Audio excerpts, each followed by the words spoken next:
मत्तीको पुस्तक 13 अध्याय तपाईले पल्टाउन सक्नुहुन्छ। हामी सँगै मिलेर आज यस खण्डलाई अध्ययन गर्नेछौँ। मत्ती 13 अध्यायको हामी 47 देखि 52 पदको खण्डलाई पहिला चाहिँ पढौँ है। मत्ती 13 अध्याय 47 देखि 52 पदहरू लेखिएको छ। फेरि स्वर्गको राज्य समुद्रमा हालिएको एउटा महाजाल जस्तो हो, जसले हरेक किसिमबाट बटुल्यो। त्यो भरिएपछि तिनीहरूले किनारमा तानेर ल्याए अनि बसेर तिनीहरूले असल असललाई भाँडाहरूभित्र जम्मा पारे, तर खराब जतिलाई फालिदिए। यस्तै नै संसारको अन्तमा हुनेछ। स्वर्गदूतहरू आउनेछन् र दुष्टहरूलाई धर्मीहरूका बीचबाट अलग पार्नेछन् र तिनीहरूलाई आगोको भट्टीभित्र फालिदिनेछन्। त्यहाँ रुवा बासी र दारा किटाइ हुनेछन्। 51 पद। येशूले तिनीहरूलाई भन्नुभयो, के तिमीहरूले यी सबै कुराहरू बुझ्यौ? तिनीहरूले उहाँलाई भने, ज्यू प्रभु। तब उहाँले तिनीहरूलाई भन्नुभयो, यस कारण स्वर्गको राज्यका लागि शिक्षा दिइएको हरेक शास्त्री घरको एउटा मालिक जस्तो हो, जसले आफ्नो ढुकुटीबाट नयाँ र पुराना चिजहरू निकाल्छ। र येशू ख्रीष्टले विभिन्न दृष्टान्तहरूद्वारा शिक्षाहरू दिनुभयो। त्यहाँ भेला भएका मानिसहरूलाई तपाईँले के पानायता पल्टाउनु भयो भने मत्ती 13 अध्यायको सुरुबाट पढ्दै जाँदा हामी विभिन्न प्रकारका दृष्टान्तहरू येशू ख्रीष्टले दिनुभएको हामी यहाँ देख्छौँ। र यी दृष्टान्तहरूबाट उहाँले महत्त्वपूर्ण शिक्षाहरू सिकाउँदै हुनुहुन्थ्यो। र यो सबै दृष्टान्तहरू सिकाउनु भएपछि, बताउनु भएपछि त्यसको अन्त्यमा उहाँले यसरी सोध्नुभयो, आफ्नो चेलाहरूलाई सोध्नु भएको देखिन्छ। मुख्य रूपमा 51 पद हेर्नुहोस्। फेरि मत्ती 13 को 51। येशूले तिनीहरूलाई भन्नुभयो, के तिमीहरूले यी सबै कुराहरू बुझ्यौ? र यो महत्त्वपूर्ण प्रश्न थियो, किन येशू ख्रीष्टले चाहनुहुन्थ्यो कि ती चेलाहरूले, ती सुन्ने मानिसहरूले बुझेका हुन्। उहाँले के भन्दै हुनुहुन्छ, के सिकाउँदै हुनुहुन्छ, त्यो बुझ्नु आवश्यक थियो। र सिकाउनुको उद्देश्य त्यही थियो, उनीहरूले बुझुन्, ज्ञान मात्र बढाउनु होइन। येशू ख्रीष्टले धेरै कुराहरू सिकाउनु भएको छ। यहाँ थुप्रै दृष्टान्तहरू उहाँले दिनुभयो र हाम्रो यहाँ नेपाली बाइबलमा नम्बर पनि दिएको छ, तपाईँले हेर्नु भने देख्नुहुन्छ। र 13 अध्यायमा 7 वटा दृष्टान्तहरू उहाँले दिनुभयो र ब्र्याकेटमा यहाँ लेखेको छ होइन, 1, 2 अनि 3, 4, 5, 6, 7 र कम्तीमा पनि 7 वटा दृष्टान्तहरू उहाँले यो अध्यायमा दिनुभएको छ र महत्त्वपूर्ण शिक्षाहरू उहाँले सिकाउनु भएको छ। अनि उहाँले सोध्नुभयो अन्तमा, के तिमीले यी सबै कुराहरू बुझ्यौ? तिनीहरूले जवाफ दिन्छन्, हामीले यहाँ पढेका छौँ। तिनीहरूले उहाँलाई भने, ज्यू प्रभु। हो प्रभु, हामीले बुझेका छौँ। ठिक हो, हामीले बुझेका छौँ, हामीलाई थाहा छ। ज्यू प्रभु। के साँच्चै उनीहरूले बुझेका थिए त? जब पछाडिको खण्डमा पढ्दै जान्छौँ, अनि पूर्ण रूपमा कति कुराहरू बुझ्न बाँकी रहेको जस्तो देखिन्छ। उनीहरूको विश्वास जसरी बलियो हुनुपर्ने त्यो थिएन, तर उनीहरूले केही न केही बुझे। प्रभुले भन्नुभयो कि सबै कुराहरू बुझ्यौ। र साँच्चै त्यो प्रश्नलाई हामी एकछिन विचार गरौँ र हामी 52 पदमा पनि अहिले जानेछौँ। र साँच्चै त्यो महत्त्वपूर्ण प्रश्न छ। तपाईँ र म विशेष दिनहरूमा प्रशस्त अनलाइन सङ्गतिहरू हामीले गर्न पाएका छौँ। धेरै वचनहरूबाट सुन्न सिक्ने अवसर पाएका छौँ। तर प्रश्न त यो नि होइन र कि येशू ख्रीष्टले सायद सोध्नुहुन्छ तपाईँ र मलाई, के तिमीले सबै कुराहरू बुझ्यौ? कि हामीले सबै कुराहरू बुझेका छौँ त? जसरी हामी सुनिरहेका छौँ, बुझेका छौँ, हृदयमा लिएका छौँ, यस अनुसार जिइरहेका छौँ। प्रशस्त हामीले सिक्ने अवसर पाइरहेका छौँ। जसरी चेलाहरूले प्रशस्त अवसर पाएका थिए सिक्नलाई, र हामीले पनि अवसर पाइरहेका छौँ। तर हामी अहिले हप्तामा लगभग 6 चोटि अनलाइन सङ्गति गर्छौँ होइन त? आइतबार, सोमबार, मङ्गलबार, बुधबार, बिहिबार अनि शनिबार, शुक्रबार एक दिन बाहेक हामी हप्ताको 6 दिन सङ्गतिमा जुड्छौँ। त्यसको मतलब हप्तामा हामी कम्तीमा 6 पटक वचनबाट सुन्छौँ। र हामी लगभग 2 महिना लकडाउनमा छौँ होइन, 2 महिना भइसक्यो। अब हिसाब गरौँ त एक महिनामा हप्ताको 6 दिनले कति भयो त? लगभग 24 भयो नि त। 24 पटक एक महिनामा संगति हामीले गर्यौं अथवा 24 वचनहरु हामीले सुन्यौं। अब त्यसलाई इन्टु 2 गर्नु पर्यो हैन, 2 महिना भनेपछि कति भयो? लगभग 48 भयो नि त। 48 वटा वचन सुन्नु भएछ तपाईले। ओहो, लकडाउनमा रे हामीले सुन्ने अवसर पाएछौं। 48 वटा, 48 चोटि प्रभुको वचन हामीले सुन्यौं, प्रशस्त हामीले सुन्ने अवसर पाएका छौं। तपाईलाई थाहा छ, हामी यदि नर्मल समयमा भएको भए, लकडाउन नभएको भए लगभग हप्तामा एकचोटि दुईचोटि सायद वचन सुन्थ्यौं होला हैन। औसतमा सायद एकचोटि, शनिबारको दिन एक दिन होला। धेरै हामी व्यस्तताका कारणले विभिन्न कुराले गर्दा। त शनिबार मात्रै वचन सुन्दा, हप्तामा एकचोटि मात्रै सुन्दा वर्षमा कतिचोटि वचन सुन्न पाइन्छ? वर्षमा तपाईको 52 हप्ता हुन्छ लगभग औसतमा है, 52 हप्ता। त वर्षभरि 52 चोटि मात्रै वचन सुनिन्छ धेरै पटक। जबकि अहिले हामीले 48 चोटि, एक वर्ष बराबर 2 महिना हामीले प्रशस्त सिकिसकेका छौं। त प्रशस्त सिकेका छौं, तर प्रश्न त यो हो, येशू ख्रीष्टले भन्नुभयो अन्तमा सबै दृष्टान्तहरू भनिसकेपछि येशू तिनीहरूलाई भन्नुभयो कि तिमीले सबै कुराहरू बुझ्यौ? तिनीहरूले उहाँलाई भने, ज्यू प्रभु। र त्यो प्रश्नलाई हामीले सधैँ याद गर्न आवश्यक छ। हामीले वचन बुझेका छौं, बुझ्यौं त, हृदयमा लिएका छौं। यदि साँच्चै वचन बुझ्छौं भने त्यसको महत्त्व हामी जान्दछौं, हृदयमा राख्छौं, त्यसलाई आगे पालन गर्छौं। अनि 52 पदमा अझै हेर्नुहोस् त, प्रभुले भन्नुहुन्छ मत्ती 13 को 52, त उहाँले तिनीहरूलाई भन्नुभयो, यस कारण स्वर्गको राज्यका लागि शिक्षा दिएको हरेक शास्त्री घरको एउटा मालिक जस्तो हो, जसले आफ्नो ढुकुटीबाट नयाँ र पुराना चिजहरू निकाल्छ। यसको अर्थ के होला? यहाँ प्रभुले के भन्दै हुनुहुन्छ? यसकारण स्वर्गको राज्यका लागि शिक्षा दिएको, इन्स्ट्रक्सन पाएको, ट्रेनिङ पाएको, तालिम पाएको, शिक्षा दिएको हरेक शास्त्री भनिएको छ। अब शास्त्री भनेको के हो त? नयाँ नियममा जब हामी पढ्छौं, बेला बेलामा शास्त्रीहरूको विषयमा हामी पढ्दछौं। र शास्त्रीहरू भनेको चाहिँ पुरानो नियम, मूसाको व्यवस्था, भविष्यवाणीहरू हैन, ती पुरानो नियमका खण्डहरूलाई राम्रोसँग पढेको, अध्ययन गरेका, बुझेका, कण्ठ पनि गरेका व्यक्तिहरू हुन्। उनीहरूलाई शास्त्री भन्ने गरिन्थ्यो। अनि उनीहरूले कतिले चाहिँ वचन लेख्ने पनि गर्थे।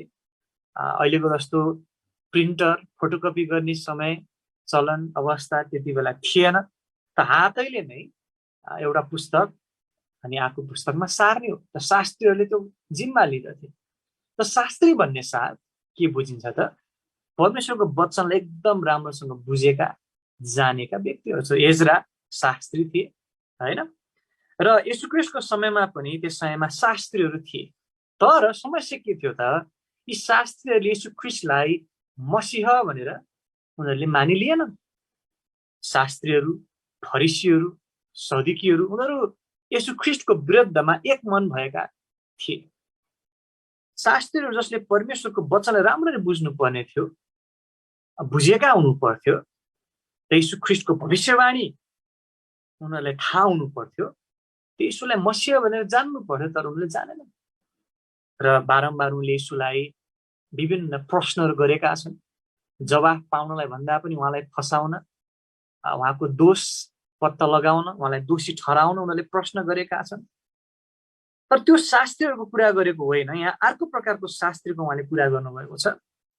त्यो शास्त्री चाहिँ कस्तो खालको शास्त्री त? यहाँ 52 पदमा हामीले हेरिसक्यौं, स्वर्गको राज्यका लागि शिक्षा दिएको हरेक शास्त्री। अब ती येशू ख्रीष्टको समयमा भएका शास्त्रीहरू पुरानो नियमको विषयमा जान्दथे, मूसाको व्यवस्था जान्दथे, भविष्यवक्ताहरू जान्दथे। तर वास्तवमै जसरी बुझ्नुपर्ने, सिक्नुपर्ने, जान्नुपर्ने जानेका थिएन। जानेका भए त येशूलाई देख्ने साथ उनीहरू दण्डवत गर्थे, उहाँलाई प्रभु, मालिक भनेर मानिलिन्थे।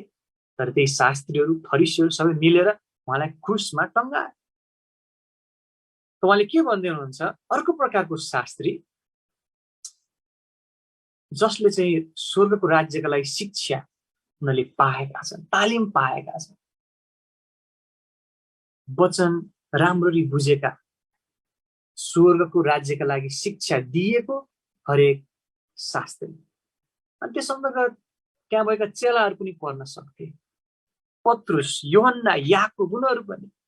किनभने प्रभुको नजिकमा रहेर उनीहरूले वचन सुनिरहेका थिए, सिकिरहेका थिए।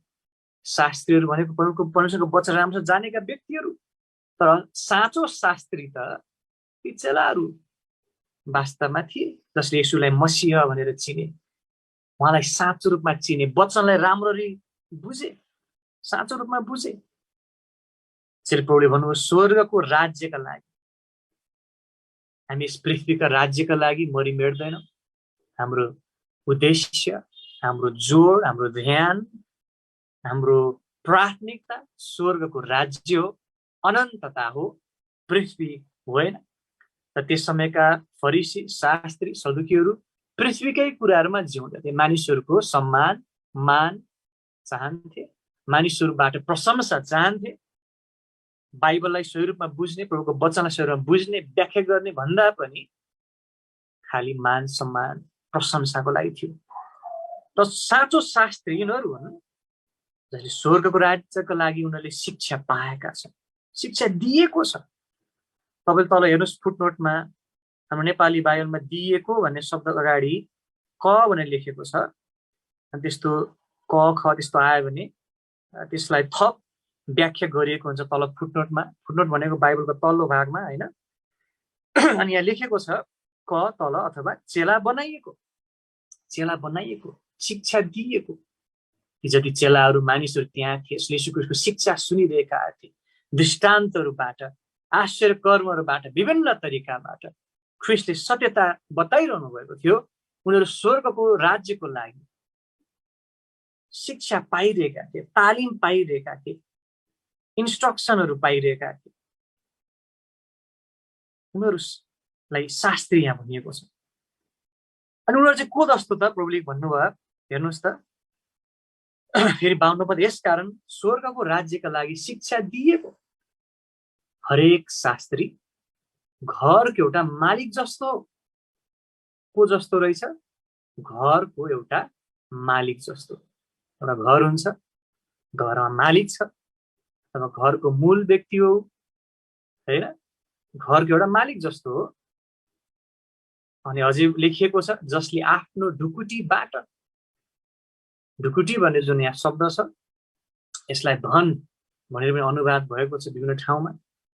ढुकुटीबाट, धनबाट, बहुमूल्य कुराहरू राख्ने ठाउँ ढुकुटी भनेको है, त्यो अर्थ हो वास्तवमा। जस्तो तपाईँले एकैछिन हामी मत्ती 2 मा जाउँ, मत्ती 2 अध्यायमा। किनभने हामी शब्दलाई प्रष्ट बुझ्न आवश्यक हुन्छ होइन र। किन हामीलाई थाहा छ शब्द मिलेर, शब्द बुझेपछि हामी वाक्य बुझ्छौँ, वाक्य बुझेपछि पदहरू बुझ्छौँ, पद बुझेपछि खण्ड बुझ्छौँ, खण्ड बुझेपछि अध्याय बुझेपछि पुस्तक बुझेपछि बाइबल बुझ्छौँ। शब्दको अध्ययन धेरै महत्त्वपूर्ण छ। मत्ती 2 को 11 हेर्नुहोस् तपाईँले, त्यही शब्द यहाँ आएको छ। अनि त्यस घरभित्र पसेर उनीहरूले ती साना बालकलाई आफ्नी आमा मरियमको साथमा देखे र भुइँमा घुप्टेर उहाँलाई दण्डवत गरे। अनि आफ्ना धनका कन्तुरहरू, त्यही शब्द हो ग्रिकमा। यहाँ यतापट्टि ढुकुटी भनेको छ, विभिन्न ठाउँमा ढुकुटी भनेर पनि अनुवाद भएको छ। धनका कन्तुरहरू, बहुमूल्य सामानहरू, धनका कन्तुरहरू खोली उनीहरूले उहाँलाई उपहार चढाए, सुन, लोबान र गन्धरस। मत्तीमा हामी 6 अध्याय पनि जाउँ, के पान यतापट्टि मत्ती 6 को 19 पद पनि हामी हेरौँ। र यहाँ पनि त्यही शब्द यहाँ आएको छ, मत्ती 6 को 19, आफ्ना निम्ति पृथ्वीमा सम्पत्ति नथुपाएर जहाँ किरा र खियाले नष्ट पार्दछन्, जहाँ चोरहरूले फोड्दछन् र चोर्दछन्। त यहाँ सम्पत्ति भनेर अनुवाद भएको छ। यहाँ चाहिँ सम्पत्ति, त्यही शब्द सम्पत्ति, धन। अनि हामीले हेरिरहेको अहिले खण्ड मत्ती 13 मा ढुकुटी भनिएको छ। अथवा यो बहुमूल्य कुरा हो, त्यसरी त्यो भन्न खोजेको।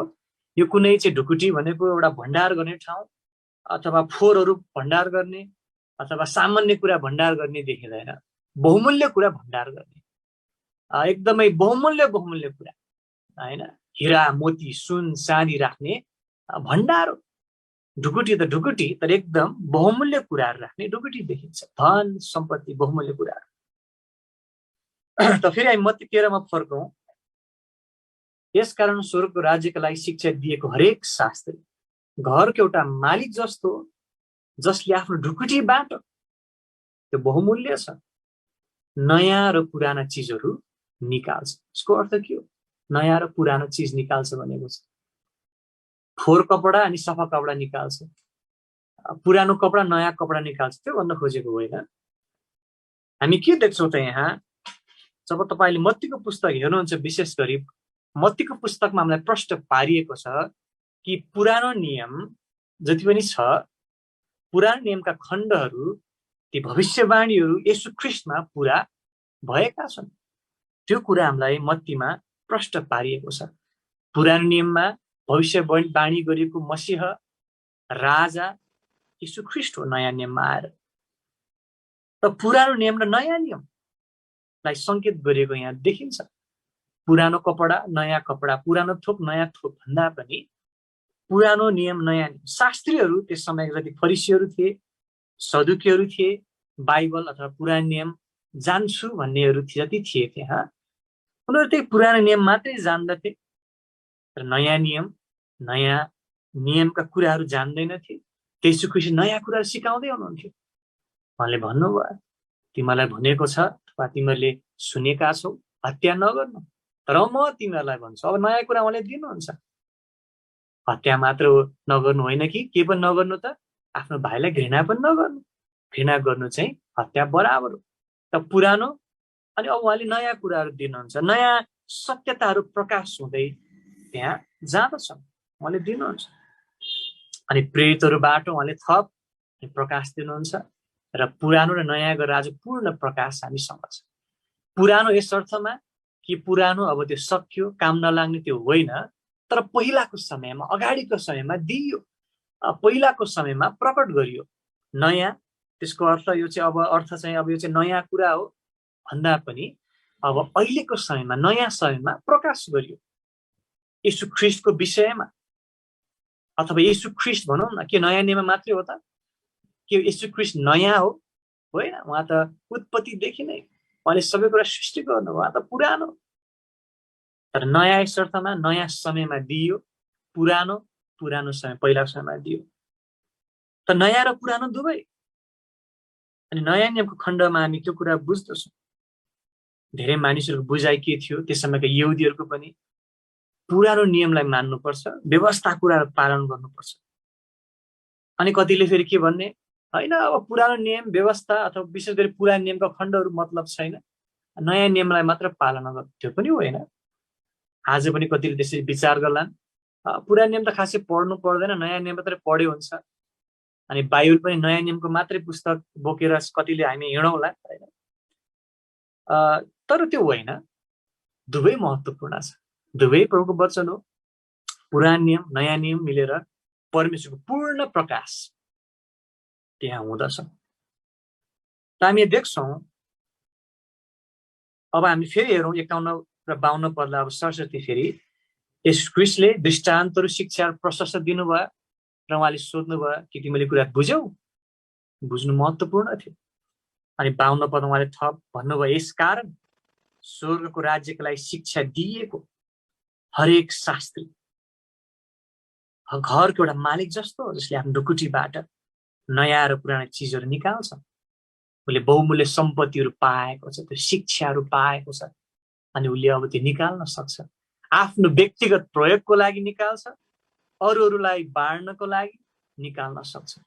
कति सुन्दर कुरा, कति आशिषित त्यो शास्त्री, एउटा घरको मालिक जस्तो, जसले आफ्नो ढुकुटीबाट त्यो बहुमूल्य धन सम्पत्तिबाट सत्यताहरूले निकाल्न सक्छ। उसको आफ्नो व्यक्तिगत प्रयोगको लागि, आशिषको लागि, साथै हामी देख्छौँ कि अरूहरूको आशिषको लागि पनि हामी यहाँ देख्न सक्छौँ। यसरी हामी देख्छौँ कि ढुकुटी बहुमूल्य धनबाट नयाँ र पुरानो चिजहरू निकाल्ने कुरा आएको छ। तपाईँ र म पनि त्यो प्रकारको स्वर्गीय शिक्षा दिएको पाएको शास्त्रीहरू वचन सिकेका व्यक्तिहरू बन्न सक्छौँ। उसले वचन बुझ्दछ, जान्दछ, अनि त्यो शिक्षाहरू हाम्रो लागि बहुमूल्य धनहरू हुन् अनि हामी आफ्नो ढुकुटीबाट निकाल्न सक्छौँ आफ्नो व्यक्तिगत प्रयोगको लागि, अरूहरूको शिक्षाको लागि। त जे कुरा हालिएको छैन त कसरी निकाल्न सकिन्छ? त हालिएको छ ढुकुटीमा, अब त्यसबाट निकाल्न सकिन्छ। हामीले सिक्न पाएका छौँ, हामीले यसरी सङ्गतिमा, हाम्रो व्यक्तिगत अध्ययनमा हामीले सिकेका छौँ। परमेश्वरबाट, पवित्र आत्माबाट, स्वर्गको राज्यका लागि हामीले शिक्षा पाएका छौँ, शिक्षा दिएको छ, चेला बनाइएका छौँ। चेला हुनु भनेको के हो त? गुरुको शिक्षालाई बुझ्नु अनि पछ्याउनु। अनि शिक्षा मात्र होइन, चेलापनले जीवनशैलीलाई समेट्छन्, होइन र? गुरुले जे सिकाए त्यो रट्ने, कण्ठ गर्ने मात्र होइन। गुरुपन, चेलापन भनेको के हो त? जीवनशैली। गुरुले जे सिकाउँछ त्यो अनुसार ऊ जिउँछ पनि। गुरु जसरी जिउँछ ऊ त्यसरी जिउँछ। चेला भनेको त्यो हामी येशू ख्रीष्टका चेलाहरू, क्रिस्चियनहरू, स्वर्गको राज्यका लागि शिक्षा दिएका हामीहरू। कति सुन्दर कुरा। अनि हामीले यो शिक्षा पाएका छौँ अनि आशिषितहरू भएका छौँ। अनि यो हाम्रो लागि बहुमूल्य धन हो। यसबाट सिक्छौँ, हाम्रो हृदयमा राख्छौँ, जिउँछौँ अनि यसलाई हामी प्रयोगमा ल्याउँछौँ। ढुकुटीबाट निकाल्छौँ। ढुकुटीबाट सम्पत्तिहरू किन निकालिन्छ? प्रयोगको लागि हो। त्यसलाई व्यापारमा हाल्ने, प्रयोग गर्ने, त्यसलाई कसैलाई दिने, केही कुरा किन्ने, त्यसबाट प्रयोग गर्ने, व्यक्तिगत प्रयोगको लागि, अरूहरूको आशिषको लागि। कति अद्भुत कुरा। येशू ख्रीष्टले दृष्टान्तहरू भन्नुभएपछि कुराहरू दिनुभयो र साँच्चै प्रभुले तपाईँ र मलाई विजय दिनुभएको यस कुराहरू बुझ्न, यस अनुसार जिउनलाई हामी एजराको पुस्तकमा आउँ। अब अन्तमा यसले शास्त्रीको कुरा यहाँ आएको हो मत्तीको पुस्तकमा, र यो शास्त्री जुन प्रकारको शास्त्रीको कुरा गर्नुभयो प्रभुले यहाँ, यो चाहिँ त्यस समयमा हुने ती कपटी शास्त्रीहरू जस्तो देखिँदैन, होइन? ती कपटी शास्त्रीहरू जसले मूसाको व्यवस्था, भविष्यवक्ताका वचनहरू जान्दथे, बुझ्दथे त भन्दथे, मानिसहरूको सम्मान प्रशंसा खोज्दथे। तर त्यही शास्त्रीहरूले के गरे? यसोलाई क्रुसमा टङ्गाए। हामीलाई बरब्बाद दिनुहोस्, यसलाई क्रुसमा टाङ्नुहोस्। त्यही शास्त्रीहरूले भनेको। त्यो भिडमा शास्त्रीहरू पनि थिए, फरिसीहरू थिए, तर त्यो प्रकारको शास्त्री होइन, तर साँचो रूपमा वचन बुझेका। हामी एजरा 7 अध्यायमा आउँ। एजराको पुस्तक 7 अध्याय र हामी अर्को शास्त्री पाउँछौँ। कतिले एजरालाई पहिलो शास्त्री पनि भन्ने गर्छन्। र एजराको पुस्तकमा हामी 7 अध्यायमा आउँदाखेरि एजरा शास्त्रीको विषयमा यो प्रकारको वर्णन पाउँदछौँ। 6 पद पहिला पढौँ। एजरा 7 को 6। यो खण्डहरू हामीले पहिला पनि हेरेका छौँ। एजरा 7 को 6। यिनै एजरा बाबेलबाट माथि गए अनि उनी मूसाको व्यवस्थाका निपुण शास्त्री थिए। शास्त्री मात्र होइन, निपुण शास्त्री। जुन व्यवस्था परमप्रभु इजरायलका परमेश्वर दिनुभएको थियो, मूसाको व्यवस्था भन्दा मूसाले दिएको व्यवस्था भनेर झुकिनु होला भनेर पवित्र आत्माले प्रश्न पार्नुभयो तपाईँ र मलाई। जुन व्यवस्था परमप्रभु इजरायलका परमेश्वर दिनुभएको थियो अनि उनका परमेश्वरका हात उनीमाथि रहे अनुसार राजाले उनले मागेको सबै कुरा दिए। अब हामी 10 पद पढौँ। एजरा 7 को 10। किनकि एजराले परमप्रभुको व्यवस्थाको खोजी गर्न, त्यसलाई पालन गर्न अनि इजरायलमा त्यसका विधिहरू, नियमहरू सिकाउनले आफ्नो हृदय तयार पारेका थिए। हामी त्यस अर्थमा हामी हरेक विश्वासीहरू शास्त्रीहरू हुन आवश्यक छ। हामी को शास्त्रीहरू हौँ? तपाईँ शास्त्री हो, नाम सुन्दाले अनौठो लाग्ला, होइन? शास्त्री आदर्श गुरुङ भन्दा त अलिकति अप्ठ्यारो लाग्ला। तर राम्रो कुरा यस अर्थमा शास्त्री अथवा प्रभुको वचनलाई जान्ने, सिक्ने, जस्तै 10 पदमा भनियो इजरायलले के गर्थे? व्यवस्था खोजी गर्ने, पालन गर्ने अनि सिकाउने। 3टा कुराहरू हामीले याद गरेका छौँ। याद गरौँ। प्रभुको वचनलाई खोजी गर्नु पर्यो, अध्ययन गर्ने, सिक्ने, खोज तलास गर्ने। पठन गर्ने भनेको होइन है, खोजी गर्ने, खोताल्ने अर्थ के रहेछ प्रार्थना साथ, अनि त्यसै पालन गर्ने। अनि त्यसपछि सिकाउने। त्यसको लागि उनले आफ्नो हृदय तयार पारेका थिए। तपाईँले इजरा 7 अध्यायको त्यो खण्ड पढ्नु भयो भने आफ्नो समयमा पढ्नुहोस्। इजरा 7 अध्याय पुरै खण्ड 1 पददेखि 28 सम्म इजराको जीवनमा प्रभुको हात थियो भनिएको छ। उहाँको आशिष थियो, अगुवाई थियो, किनभने उनले प्रभुको वचनलाई प्रेम गर्थे। उनी निपुण शास्त्री थिए। तपाईँलाई एउटा प्रश्न गरौँ न, हामी विचार गरौँ, तपाईँ कुन कुरामा निपुण हुनुहुन्छ आज? निपुण भनेको पोख्त होइन। तपाईँहरू कतिजनाले एकदम मिठो खाना पकाउनुहुन्छ होला, तपाईँ खाना पकाउन निपुण, पोख्त बेस्ट खाना पकाउनुहुन्छ होला, काठमाडौँभरिको बेस्ट खाना। अथवा तपाईँ सरसफाइ गर्न निपुण, अथवा तपाईँ के छ होइन, हाम्रो दाजुभाइहरू दिदीबहिनीहरूमा आफ्नो एउटा केही न केही विशेषता होला। अथवा होइन यसो सोच्दा आफ्नो जीवनलाई तपाईँले भन्नु म यो कुरा गर्न चाहिँ एकदम म चाहिँ सिपालु छु होइन, सानो ठुलो जे भए पनि कुन कुरामा तपाईँ निपुण हुनुहुन्छ? इजरा के कुरामा निपुण थिए?